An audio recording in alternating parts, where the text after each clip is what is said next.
Колега Незири, мислам дека ете јас ќе пробам да дадам кратко одговор на начин на кој што ви го разбрав прашањето. Тука е господинот Бајрам, може и он да ни помогне во ова. Имено се работи за дел од луѓето кои што работат во противпожарните станици, кои што не ги плаќа државата, туку ги плаќаат единиците на локалната самоуправа. И сега имаше проблем и ние во претходната одлука, знае и заменик министерот, сите заедно прифативме еден амандман,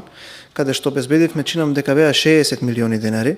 со кој што во износ од 30 милиони денари државата ќе ги субвенционираше општините за оние пожарникари кои што не ги плаќа државата, туку ги плаќаат општините за испочитување на обврските од колективниот договор. Како и направивме договор со министерот, тука беа представници од ЗЕОС, дека ќе остави уште 30 милиони денари за сите оние лица кои што работат во противпожарните единици, кои што исполнуваат услови, да се прати документи за трансформација во Министерството за финансии и министерот да им одобри стално вработување, бидејќи ете конкретно тогаш разговаравме, градоначалникот на Велес кажа дека нема се уште добиено согласност од Министерството за финансии за да му даде постојан работен однос на командирот на противпожарната единица. Сега знаете дека по законот има одреден број на пожарникари кои што треба да бидат во секоја станица за противпожарна заштита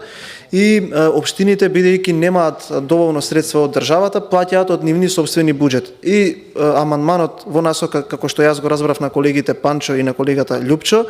е овие 9 пожарникари кои што ги плаќа општината да влезат под капата на дотациите, односно да ги плаќа Министерство за одбрана како надлежна институција. Да, како што е законот, како надлежна институција која што ги покрива пожарникарите, бидејќи по тој основ сите знаеме, тука и вие сте вработен чинам во општина, дека и со така скромни буџети уште да ги доплаќаат овие пожарникари им е сериозен издаток. И сите имаат заедно постигнато консензус, имаат изгласано и заклучок на ЗЕЛС, вклучувајќи ги и општините, односно градоначалниците од различните политички партии, да преговараат со владата за да може сите оние кои што сега се под општините да влезат под оваа капа, а дополнителните пожарникари кои што недостигаат да продолжи да ги плаќа општината. Благодарам.